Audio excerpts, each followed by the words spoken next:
This problem is really hard, and it involves thinking backwards. The first thing you should notice is that all of black's pieces are aiming at the king. You see the bishop on b7, the bishop on d6, the knight on d4, the queen on d7. They're all sweeping this way, towards the king's side. So you should immediately sense that there's a way for you to win here. Black can put these elements together to mate the white king. So when you see this type of situation, where all of the pieces are aiming at the king, your instincts should go off, your alarm bell should ring. There's a way to win here. Take your time. What do you see? It's very tempting in this type of situation to just run at the king, to try to play knight e2 check, or knight f3 check, or queen takes h3, sacrifice something, attack. A lot of people think that attacking chess is all about rushing forward, but it's not. Usually, to be successful against a strong opponent, an attack has to be very methodical. Here, there's one white piece, the knight on c3, which is guarding the e2 square, which turns out to be quite critical. With that in mind, find black's strongest idea.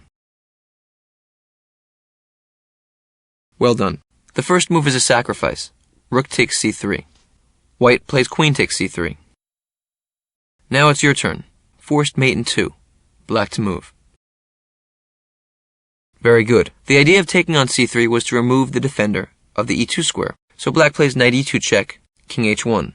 Did you see the mate here? Here you use a pin. The g2 pawn, in fact, can't move because the bishop on b7 is now pinning it to the king on h1.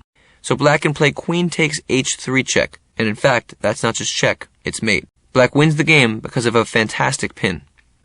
So this last problem involved sacrificing to remove the defender to open up a deadly pin to deliver checkmate.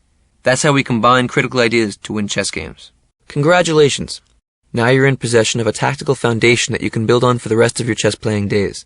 Remember, these ideas we just studied are the building blocks of nearly every complex chess creation. As you grow as a chess player, you'll learn how to combine the very themes we just discussed to orchestrate beautiful, harmonious attacks. Now we're ready to enter the subtle world of chess strategy.